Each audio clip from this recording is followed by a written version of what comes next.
People are either hiding or continuing their journey north across Hidalgo into Brooks County. Their numbers might be fewer, but the danger is just as great. Channel 5's Angela Vargas and photojournalist Marco Vecchio rode along with the men who face darkness and danger with the determination to save lives. In the middle of a journey, in this abandoned home, doors are made into a hideout. Cover themselves up. And an arrest area on a major highway. We've recovered quite a few illegals here that, because there's water, because there's restrooms, they'll cross over from the ranches and come over here. Traces of life passing are everywhere in Brooks County. 840 Brooks. Police officers from the valley patrol these areas as Brooks County Sheriff's Reserve deputies. We pay for the uniform, we need to get them the vest. It costs to get them bonded in.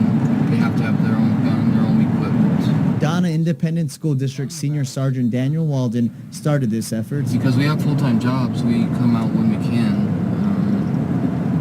Of course, you know, the more often we come out, the better, because it gives more manpower. Sergeant Walden guides 14 other Reserve Sheriff's deputies. We went along with him. I mainly work administratively, although I do supervise police officers. 2 others who work at this alternative high school in Donna are Reserve deputies in Brooks. Go ahead.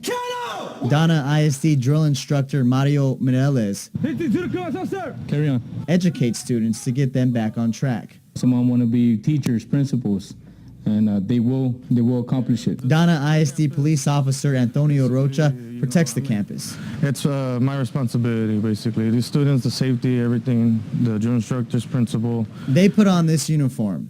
Now they're working for free. The trio spends time away from their families. They're gone close to 3 days a week. My family understands, my wife understands that this is what I love, you know, so she knows, she understands that I might go, not come back, or not come back in one piece. I always have them in the background of my computer. Why is that? Well, I mean, my kids are in my world. It does worry me because a lot of people do not like police officers up there, and there's a lot of crime up there. You know, you never know what might happen. The reserves walked us through part of their 12-hour shift. Every time I have a chance, every other weekend, just come over here and volunteer my time for Brooks County. Their goal is not to control illegal immigration, it's to stop the death rate. We lead the state in body recoveries on undocumented crossers that quite don't make it. It's the highest death rate in the state. Brooks County Sheriff Benny Martinez points out the office recovered 551 bodies since 2009, 19 so far this year. The sheriff's deputies are formally known as the Border Brotherhood. They're making changes. Their new name will be Texas Blue Shield. Is to incorporate as a nonprofit to help us with the cost of bringing in more reserves. The drill instructor turned Brooks County Reserve Sheriff's deputy was recently sworn in. This is his first night out. We quickly learned this abandoned home is a hotspot for people to hide. These guys close it. When they close it, once we come back and it's kind of open, well, we know somebody was in there. We've made several traffic stops throughout the night. Mireles is getting to know the different types of skills it takes in Brooks County. Communication is kind of bad out here. Signal towers are kind of far away, so sometimes we can't hear each other, so we got to call each other through the phone. And the vehicle is still going pretty fast. Unfortunately, we won't be able to catch up to it, and the other officer needs our assistance. So this stop of a Chicano Brotherhood gang member demonstrates the kind of traffic that passes through Brooks County and points to the need for more officers here.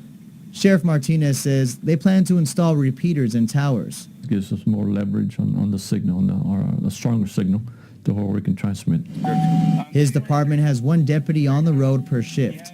This is the same number of deputies we reported patrolling in 2014. Walden says this is not enough. I mean, it's almost 1,000 square miles, so, I mean, it's about the size of Rhode Island.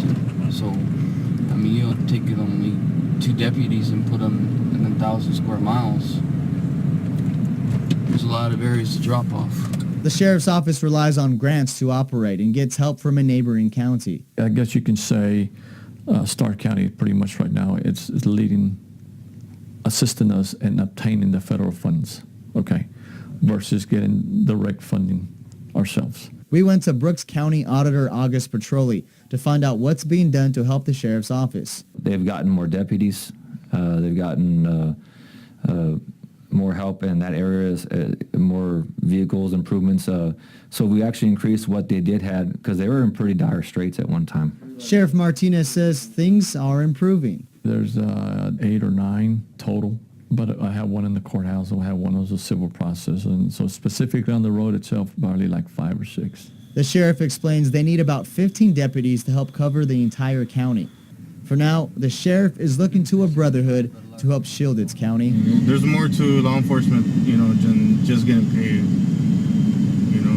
You're there to protect and serve, and if there's a cry for help, you step up to the challenge and go ahead and do what you got to do. For these men, it's about sacrifice and a desire to provide protection for those who have none. Angelo Vargas, Channel 5 News, Brooks County. Walden, who you heard from in Angelo's report, says they don't plan to stop helping Brooks County anytime soon. They hope more officers will get on board.